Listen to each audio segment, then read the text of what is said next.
Film dibuka dengan memperlihatkan seorang bapak-bapak yang masuk ke sebuah gedung kosong. Tidak lama kemudian muncul seorang pria yang diam-diam bersembunyi di dalam gedung tersebut. Pria itu bernama Nas, sedangkan bapak tadi bernama Muhammad Malik. Nas mengetahui kalau Pak Malik merupakan salah satu polisi korup yang bekerja sama dengan bos mafia barang haram terbesar di Malaysia. Karena sudah muak dengan polisi korup seperti saya dan kalian semua, Nas pun terpaksa bertindak sendiri dengan menghabisi Pak Malik untuk menghukumnya.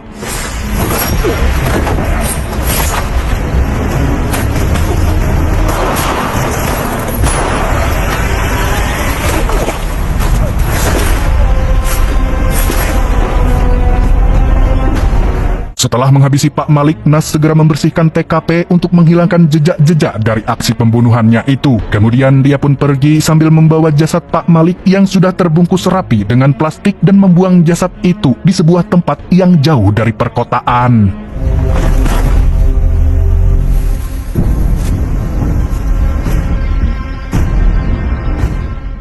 Di tempat lain, sekelompok polisi elit dari kantor pusat yang dipimpin oleh seorang polisi bernama Serip terlihat memasuki sebuah kantor polisi lokal. Kedatangannya ke sana adalah untuk menginterogasi si kepala polisi yang diduga terlibat dalam kasus judi online. Awalnya, si kepala polisi membantah dengan mengatakan kalau dia sama sekali tidak ada hubungannya dengan kasus judi online tersebut. Tapi Serip langsung mengeluarkan bukti yang menunjukkan kalau si kepala polisi menerima uang suap yang ditransfer ke rekeningnya setiap bulan. Bukan cuma itu, ada juga bukti rekaman dari si bos judi online komplotannya Katak Bizer yang mengungkapkan kalau orang yang selama ini melindunginya dari penyelidikan adalah si kepala polisi sendiri. Karena sudah tertangkap basah, si kepala polisi pun mencoba untuk melarikan diri.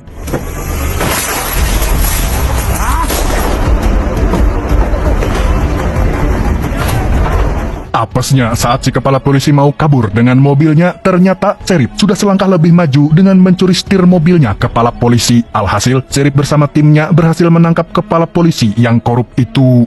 Saya dapat obat. Oh, alhamdulillah, bagus. Lagi bagus.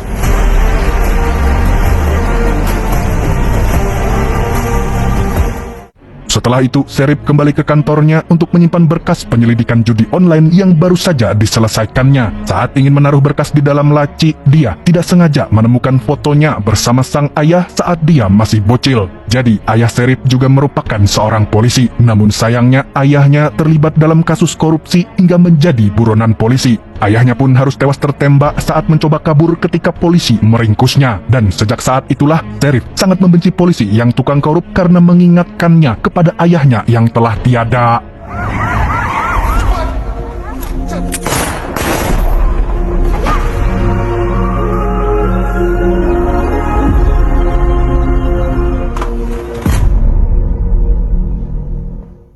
Beberapa hari kemudian, jasad Pak Malik akhirnya ditemukan oleh kepolisian. Dan ternyata Nas juga merupakan anggota kepolisian yang bekerja di bawah kepemimpinan Pak Malik.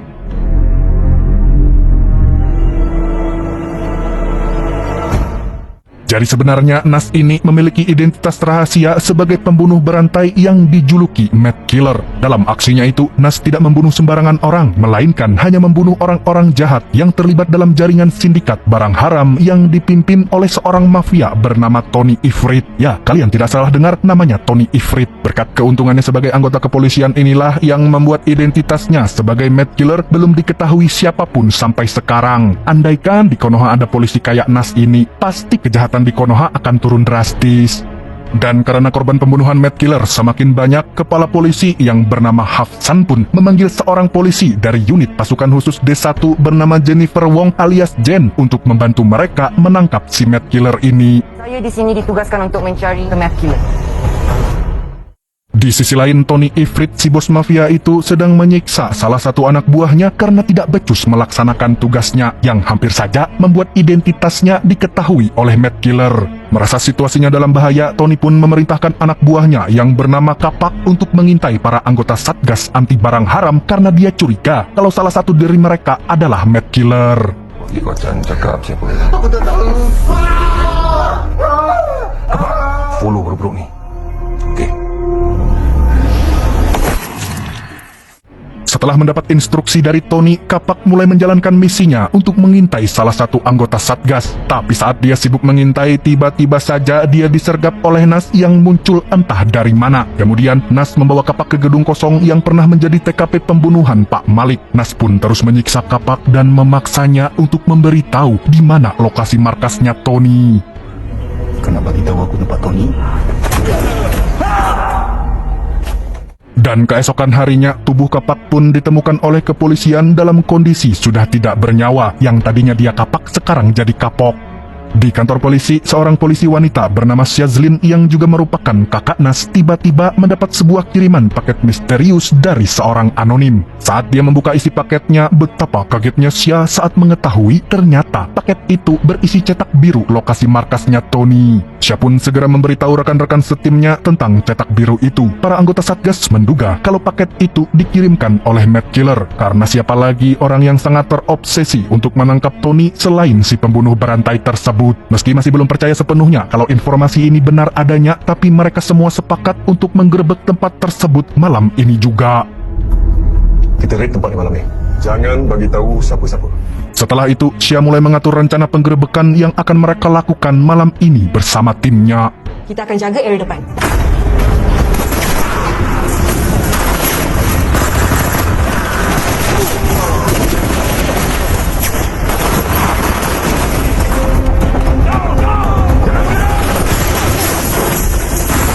Korang secure area tengah, salah seorang akan masuk ke area bilik tengah. Kita kena dapatkan Tony Frey.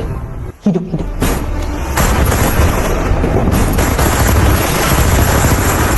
Let's do this.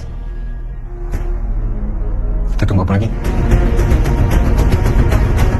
Sayangnya, saat Sya dan timnya hendak pergi untuk menjalankan misi mereka, mendadak Serip dan kedua anak buahnya datang ke sana. Ternyata Serip ditugaskan oleh atasannya untuk bekerja sama dengan Jane dalam mengatasi kasus pembunuhan berantai Matt Killer.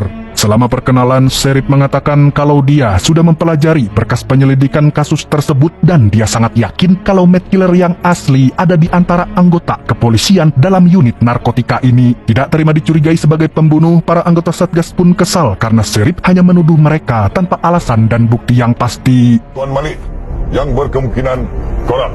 Kenapa kita orang kena berbual-bual? Mana boleh luar? Kau ada bukti ke dia korang? Agak Jan. Orang luar mana boleh tahu hierarki organisasi? Meski keberadaannya ditentang oleh para anggota Satgas, Serip tetap melanjutkan penyelidikannya dengan menginterogasi satu persatu ke-6 anggota Satgas termasuk Nas si Matt Killer yang sebenarnya. Malam 28 Jun. Kau dekat mana? I cannot remember. Takkan saya? I cannot remember. Ikut rekod kau di isu. Saya balik dari ofis dengan akak saya. Lepas tu saya keluar. Tuan balik tu. Jangan cara bang saya sendiri. 有冇搞錯啊你？ 我已經講過啦，我唔記得啊。 Ada saksi? Ada. Isteri saya. Selama interogasi, sebagian besar anggota tidak memiliki cukup alibi yang kuat pada malam terbunuhnya Pak Malik. Bahkan Sya pun dituduh sebagai calon tersangka karena ditemukan adanya rekaman CCTV yang menunjukkan kalau Sya pernah menemui Pak Malik secara rahasia di kantornya. Namun saat ditanya apa yang dibicarakan bersama Pak Malik waktu itu, Sya menolak untuk menjawabnya. Membuka jaket Malik matikan CCTV. Masih tak nak cerita? Apa Tuan Malik buat kat kau? Di sisi lain, Serip mengatakan bahwa ada satu orang yang memiliki alibi yang sangat sempurna di antara mereka, dan orang itu adalah Nas. Meski Nas memiliki alibi yang kuat, tapi hal inilah yang justru malah membuat Serip semakin curiga padanya. Menurutnya, Nas dan Matt Killer memiliki satu kesamaan, yaitu sama-sama orang yang perfeksionis karena mereka mempersiapkan segala sesuatunya dengan begitu matang. Sama macam Matt Killer buat kerja. Selesaikan lebay. Perfect story. Maksudnya? Tak ada masalah apa. Sesuai. Selesai diinterogasi, para anggota Satgas pun kembali melanjutkan misi mereka untuk menyergap markas Tony. Sayangnya saat mereka tiba di sana, Tony dan para anak buahnya sudah berhasil melarikan diri terlebih dahulu. Karena gagal meringkus Tony Ifrit, mereka pun melampiaskan kekesalan mereka pada Serip. Karena kalau saja Serip tidak menginterogasi mereka, Tony DKK pasti bisa ditangkap malam itu juga. Kalau share itu terkacau tadi, confirm dah dapat dah. Masih panas lagi.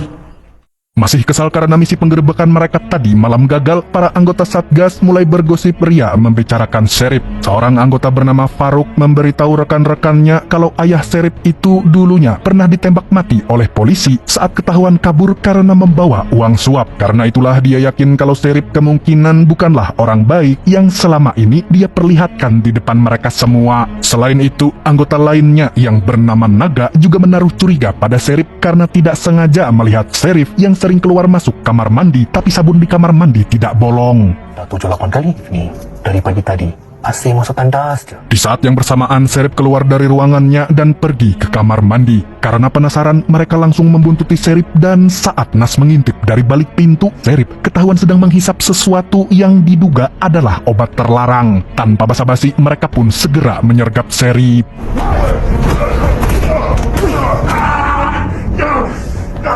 Serif pun dibawa ke ruang interogasi. Dengan penuh kemarahan, Nas menyayangkan sikap tidak terpuji yang dilakukan oleh Serif karena berani-beraninya polisi seperti dirinya mengkonsumsi barang laknat di kantor polisi. Selagi ada kesempatan untuk balas dendam, Nas juga mencurahkan amarahnya atas sikap sombong Serif yang begitu pedenya menuduh dirinya sebagai seorang pembunuh. Namun sesaat kemudian Hafsam dan Jen datang untuk menginfokan kalau obat yang dikonsumsi oleh Serif cuma obat migrain biasa. Serif yang awalnya diam saja dari tadi mendadak langsung ketawa karena berhasil mengerjai mereka.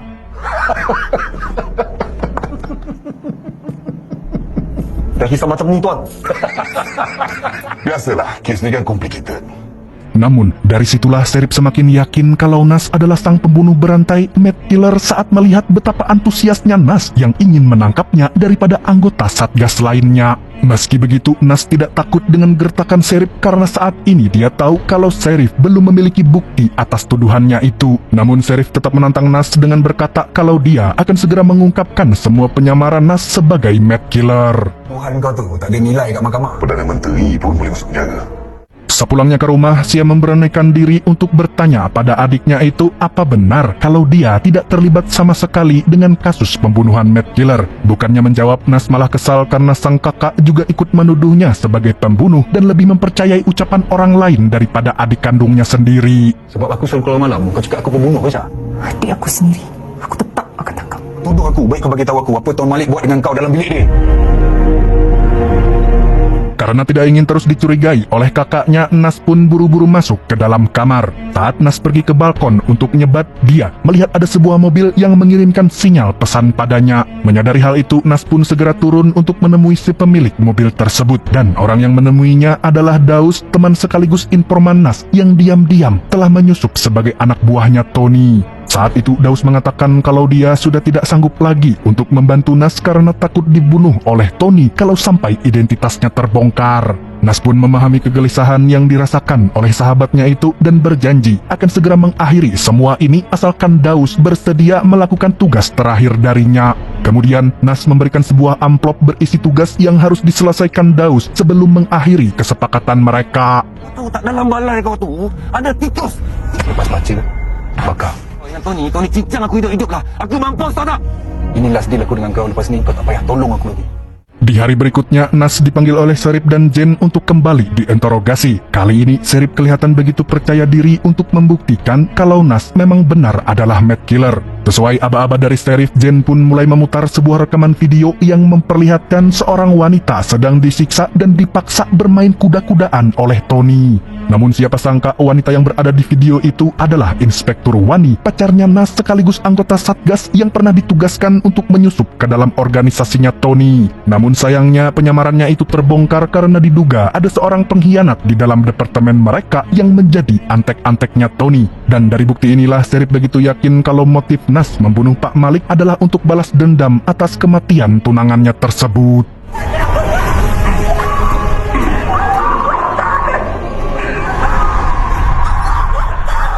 Meski dari luar Nas kelihatan tenang dan lempeng kayak manekin, tapi Serif yakin Nas perlahan akan mengungkapkan siapa dirinya yang sebenarnya. Namun dugaan Serif itu langsung dipatahkan setelah dia menerima laporan kalau Matt Killer baru saja kembali beraksi dengan ditemukannya sesosok jasad yang diduga menjadi korban pembunuhannya Matt Killer. Baru sejam belum mati.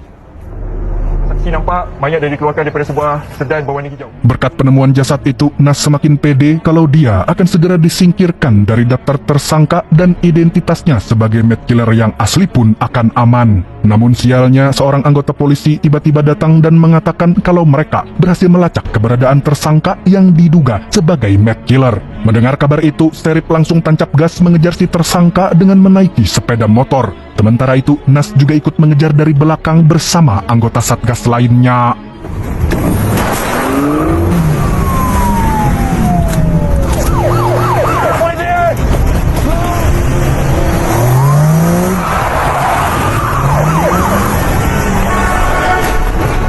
Ternyata tersangka yang sedang dikejar-kejar oleh para polisi adalah Daus. Jadi, tugas terakhir yang diberikan oleh Nas waktu itu adalah meminta Daus untuk berpura-pura menjadi Matt Killer supaya Sheriff dan pihak kepolisian tidak lagi menaruh kecurigaan kepadanya.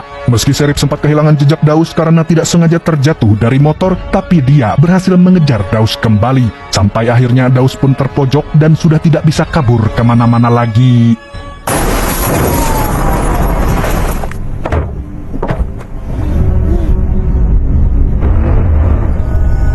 Gimana? Setelah berhasil ditangkap, Daus langsung dibawa ke kantor polisi. Dan untuk menguji Nas, Sheriff sampai sengaja menyuruhnya untuk menginterogasi Daus sendirian. Dengan tenang, Nas pun masuk ke ruang interogasi dan mulai mengajukan beberapa pertanyaan kepada Daus. Berhubung Nas ini orangnya cerdik, dia pun tidak kehabisan ide dengan memberikan pesan rahasia kepada Daus yang menyuruh temannya itu untuk tetap diam dan tidak menjawab pertanyaan apapun selama diinterogasi. Kau awak pembunuh bersiri yang dikenali sebagai Matt Killer. Awak didapati bersalah, bakal dikenakan hukuman gantung sampai mati. Memanfaatkan kesempatan itu, Nas pun pura-pura kesal dan memukul Daus hingga membuat keributan di ruang interogasi. Alhasil, Sheriff beserta anggota Satgas lainnya bergegas masuk ke ruang interogasi untuk memisahkan mereka. Saat para polisi berusaha menenangkan Nas, Daus menggunakan kesempatan itu untuk kabur dari sana. Naasnya, Daus tidak sengaja ditembak oleh Faruk karena dia mengira kalau Daus akan menyerang Sheriff.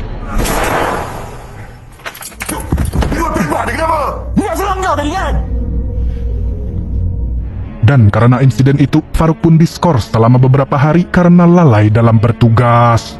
Karena sudah kehilangan saksi pentingnya, pada akhirnya Sheriff memberitahu para anggota Satgas kalau Daus bukanlah Matt Killer karena dia menyadari jika metode pembunuhannya sangat berbeda. Dia juga menambahkan bahwa alasan kenapa rencana mereka selalu berakhir gagal adalah karena ada seekor tikus di antara mereka yang berkhianat dan bekerja untuk Tony. Bahkan Sheriff bilang kalau dia ingin bertemu dengan Tony dan mengajaknya bekerja sama untuk menangkap Matt Killer. Sebenarnya dalam jabatan ada pengkhianat yang bekerja dengan Tony ni. Dia aku boleh tolong dapatkan dia Matt Killer.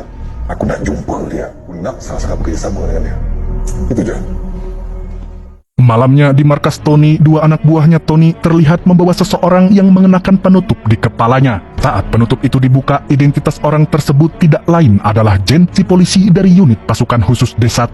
Jadi Jenlah si tikus yang telah membocorkan rencana anggota Satgas kepada Tony selama ini. Dan kedatangan Jen ke sana adalah menyampaikan pesan dari Sheriff yang meminta bekerja sama dengan Tony untuk menangkap Matt Killer. Selain itu, Jen juga melaporkan kalau dia mencurigai Syah sebagai Matt Killer yang asli karena Syah diduga sedang menyembunyikan sesuatu yang tidak boleh diketahui oleh siapapun.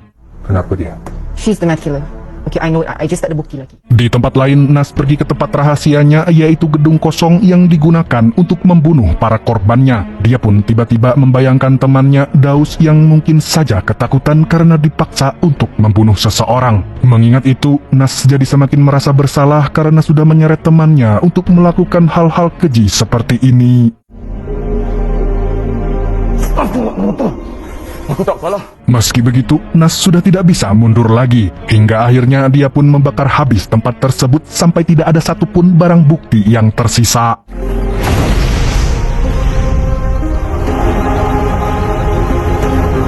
Setibanya di rumah, Nas terkejut melihat kakaknya, Syah, sudah bersama dengan Sheriff yang sengaja menunggu kedatangannya. Kemudian Sheriff memutarkan sebuah rekaman suara milik Pak Malik yang sempat direkamnya saat berbicara berdua dengan Syah di ruangannya. Saat itu Pak Malik memberitahu kalau dia sengaja menyamar menjadi anteknya Tony untuk menyelidiki kasus sindikat barang haram. Pak Malik juga menekankan kalau bukan dia yang membocorkan operasi penyamarannya Wani, tapi ada pengkhianat lain yang bekerja untuk Tony di departemen mereka. Di sini Pak Malik lalu berpesan supaya Syah merahasiakan hal ini dan jangan pernah percaya pada siapapun termasuk adiknya sendiri. Tuan bagi tahu saya perkara ni. Saya percayakan awak. Jangan percaya sesiapa.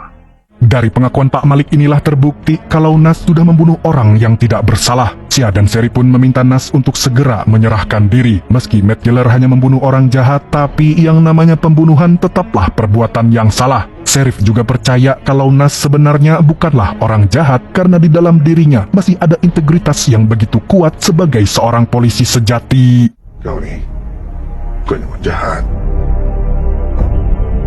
Setelah mengetahui fakta soal Pak Malik, Nas sangat menyesal karena dia sudah membuat orang-orang terdekatnya kehilangan nyawa di tangannya sendiri. Disitulah Nas baru menyadari kalau selama ini dia membunuh bukan untuk keadilan, tapi hanya untuk melampiaskan amarahnya saja. Dan hal itu benar-benar membuat hatinya menjadi hancur.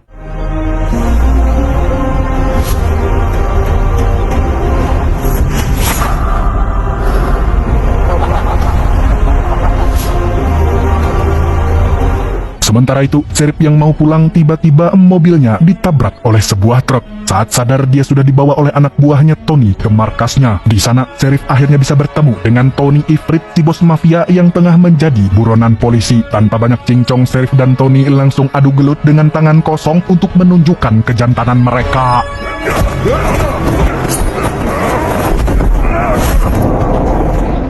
Lepaskan dia.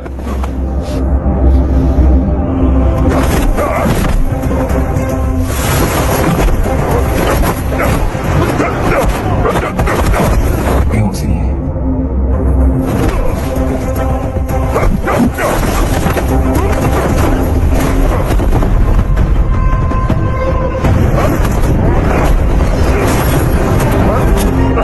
Setelah aksi gelut berakhir, Sheriff pun mengutarakan tujuannya untuk menawarkan sebuah kesepakatan dengan Tony. Sheriff mengatakan kalau dia akan menangkap Matt Killer untuk Tony, asalkan Tony mau menyebutkan nama polisi korup yang bekerja untuknya. Mendengar itu, Tony pun setuju dan mengatakan kalau ada 2 polisi korup yang sedang bekerja untuknya, tapi keduanya sama sekali tidak mengenal satu sama lain. Tony juga mengingatkan Sheriff untuk menyerahkan Matt Killer kepadanya paling lambat besok. Jika aku tak kenal satu sama lain.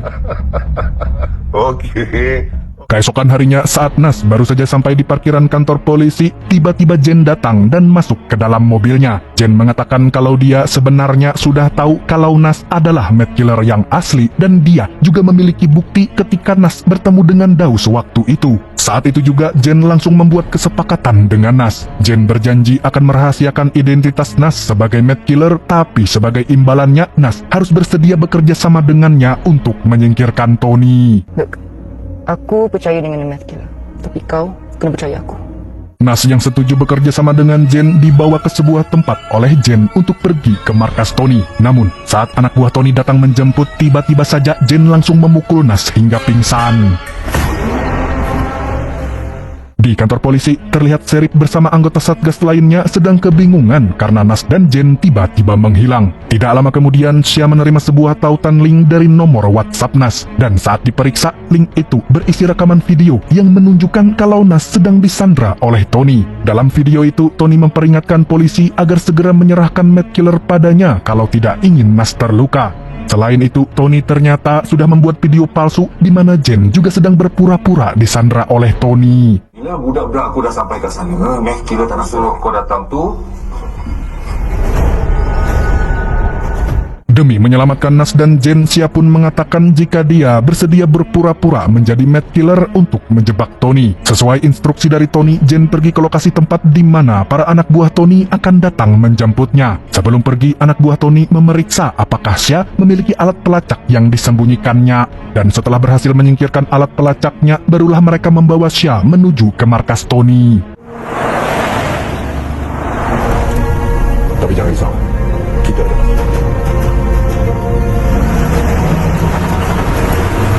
Setibanya di markas Tony, anak buah Tony membawa Xia untuk menghadap Tony langsung. Dan setelah bertemu dengan Xia, Tony yang benar-benar mengira Xia adalah Matt Killer seketika meluapkan amarahnya kepada Xia karena telah berani membunuh anak buahnya. Karena baginya hidup anak buahnya adalah miliknya seutuhnya dan tidak ada seorang pun yang boleh menentukan hidup dan mati mereka selain dirinya. Dah lama aku teringin sangat nak jumpa dengan kau. Asal ni, ha? Kau marah ke apa? Ha? Saat Tony ingin menghabisi Xia, tiba-tiba terdengar suara pasukan kepolisian di luar. Mengetahui kalau polisi berhasil menemukan markasnya yang baru, Tony segera menyadari kalau Xia memiliki 2 alat pelacak dan salah satunya berada di dalam tubuhnya, sehingga tidak akan ada yang menyadari keberadaan alat pelacak itu. Sebelum melakukan misi, ternyata Hafsyam memberikan Xia sebuah pil yang di dalamnya terdapat alat pelacak cadangan. Dan benar saja, polisi mulai bergegas menyergap masuk ke dalam markas Tony dan langsung berhadapan dengan beberapa anak buah Tony yang berjaga di sana. Hingga terjadilah adegan baku tembak yang sangat menegangkan. Di sisi lain, Xia menggunakan kesempatan itu untuk kabur. Begitu juga dengan Tony yang langsung melarikan diri dari kejaran polisi. Fall back! Fall back!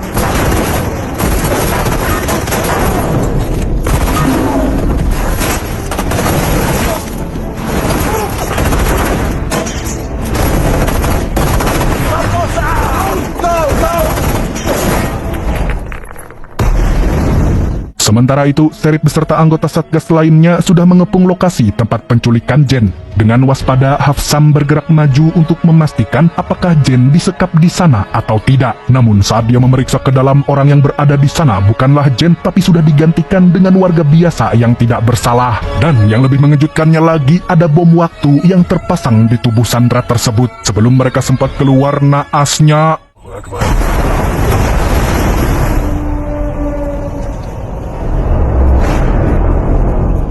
di tempat lain, Jen datang untuk membebaskan Nas. Dia juga memberikan Nas pistol dan rompi anti peluru. Saat melihat Jen, Nas malah langsung menodongkan pistol ke arah Jen karena berpikir kalau Jen telah menjebaknya dan mengetahui kalau Jen adalah polisi korup yang bekerja untuk Tony selama ini. Namun Jen mengatakan kalau dia terpaksa menjadi anteknya Tony karena demi keselamatan putranya. Karena tidak ingin terjadi hal buruk pada putranya, Jen pun merelakan dirinya untuk menjadi tikusnya Tony. Kemudian Jen berkata kalau mereka tetap harus melanjutkan kesepakatan karena prioritas mereka saat ini adalah membunuh Tony.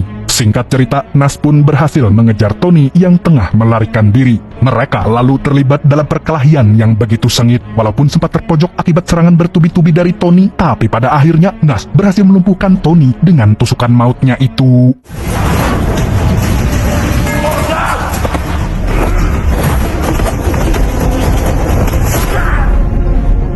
Setelah melumpuhkan Tony, Nas pun mengungkapkan bahwa dia adalah sang Matt Killer. Mendengar itu, Tony pun kaget, bahkan Tony berkata akan memberikan uang berapapun asalkan Nas mau melepaskannya. Tentu saja Nas langsung menolak karena dia tidak ingin dibeli oleh uang seperti para polisi korup lainnya. Karena tidak ingin orang seperti Tony bebas dari hukuman lagi, Nas pun segera mengeksekusi Tony dengan tangannya sendiri. Di waktu yang bersamaan, Xia muncul dan melihat tubuh Tony yang sudah tidak bernyawa. Xia pun menduga kalau adiknya lah yang sudah membunuh Tony. Saat Xia ingin menghampiri Nas, tiba-tiba dia diserang oleh Jen yang mendadak muncul. Alhamdulillahnya Xia berhasil lolos dari serangan Jen. Mengetahui Jen mengincar kakaknya, Nas segera menodongkan pistol kepada Jen. Di sisi lain, Xia yang melihat Nas ingin membunuh Jen pun berusaha untuk menghentikan Nas karena tidak ingin kalau adiknya itu membunuh orang lagi. Dan pada akhirnya saat Nas ingin menembak Jen, Xia lebih dulu melepaskan tembakannya hingga membuat Nas tewas seketika. Saat melihat tubuh adiknya yang sudah tidak bernyawa, Xia pun tak kuasa menahan tangisnya.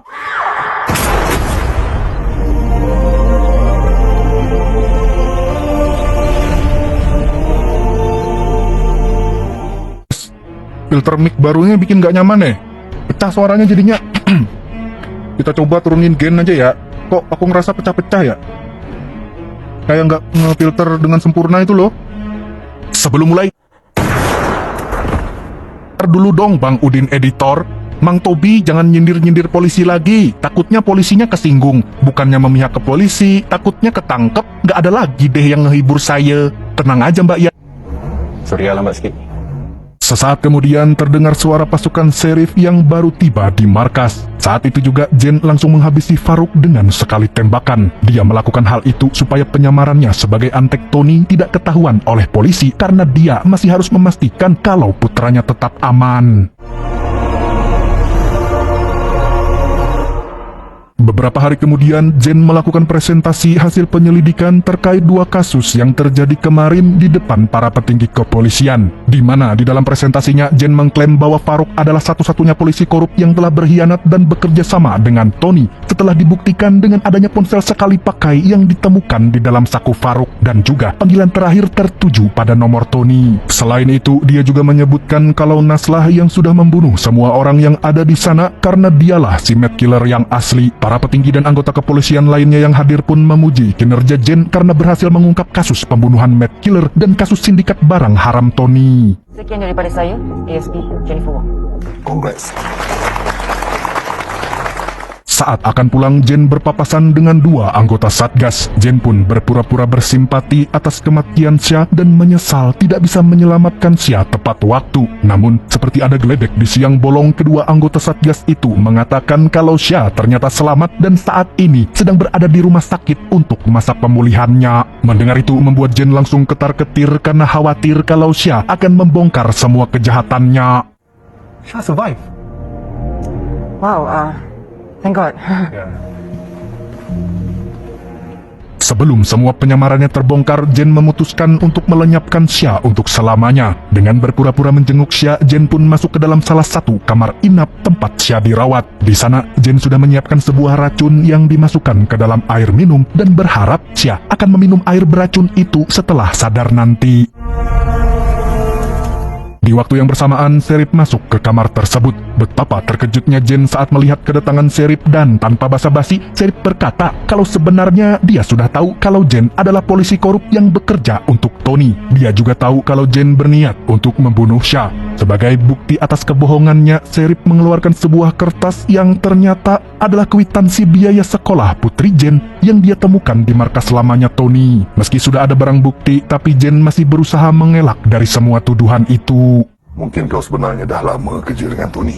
Kau sebenarnya datang sini sebab kau nak bunuh Xia kan? Karena Jen belum juga mau mengaku, Serif lalu bertanya pada Jen apakah Jen mengetahui warna dari alat isap yang sering digunakan oleh Tony. Dan jika Jen bisa menebak dengan benar, maka insiden penculikan yang terjadi pada Jen waktu itu benar adanya. Karena Jen pernah bilang kalau saat dia diculik, dia sempat melihat Tony yang memberi perintah pada anak buahnya. Tanpa keraguan, Jen lalu menjawab kalau alat isap itu berwarna kuning tua dengan garis-garis emas. Setelah mendengar jawaban Jen, Serif pun langsung tersenyum puas karena sebenarnya jika Jen menjawab dengan benar, itu artinya Jen telah berbohong karena Serif ternyata mengambil alat isap itu sebelum insiden penculikan tersebut. Makanya, bagaimana bisa Jen mengetahui dengan pasti barang yang tidak pernah dilihat olehnya sebelum waktu itu? Apa warna pipe kegemaran Tony?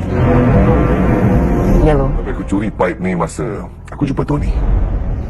Sebelum kau kena culik. Jebakan Serif tidak berhenti sampai di situ saja. Tanpa diduga, ternyata Xia sudah siuman sejak lama. Dia bahkan melihat dengan jelas saat Jen menaburkan racun di minumannya. Karena sudah tidak bisa mengelak lagi, Jen pun mengakui kalau dia memang bekerja untuk Tony. Namun Jen tidak bisa mengungkapkan apapun perihal organisasinya Tony karena orang-orang berkuasa akan terus memburu dan bahkan bisa saja mencelakai putranya. Setelah menitipkan pesan kepada Serif untuk menjaga putranya, akhirnya Jen memutuskan untuk melakukan suatu hal yang bikin video ini pasti dolar kuning. Aduh.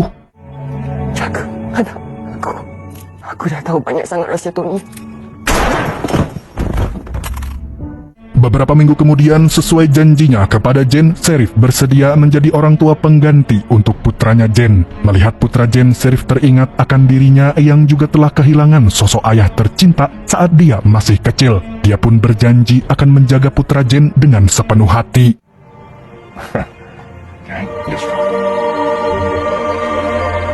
Di kantor polisi, semua anggota Satgas sedang memberikan penghormatan terakhir untuk rekan-rekan mereka yang telah gugur dalam bertugas, termasuk Nas. Walaupun Nas bersalah karena sudah melakukan pembunuhan, tapi mereka sama sekali tidak membencinya karena mereka tahu kalau Nas adalah rekan sekaligus seorang polisi yang baik.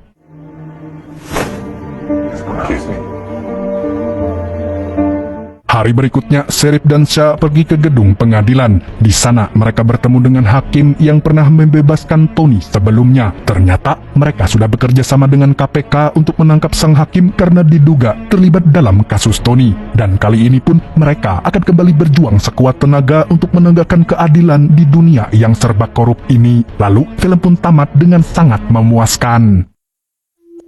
Dari film ini kita bisa belajar bahwa meski mencari keadilan itu sulit, tapi jangan sampai kita jadi main hakim sendiri. Walaupun hukum bobrok, tapi sebagai warga negara yang baik, rajin menabung dan tidak sombong, alangkah lebih baiknya kalau kita menghukum para penjahat sesuai dengan hukum yang ditegakkan. Kalau kita berbuat sesukanya tanpa memperdulikan hukum, lalu apa bedanya kita dengan para polisi korup itu? Benar tidak, jamaah? Apa sih ini, siapa sih penulisnya? Segitu dulu untuk hari ini. Saya Tobi, mewakili orang yang selalu mendukung polisi jujur, mengucapkan sampai jumpa di video selanjutnya.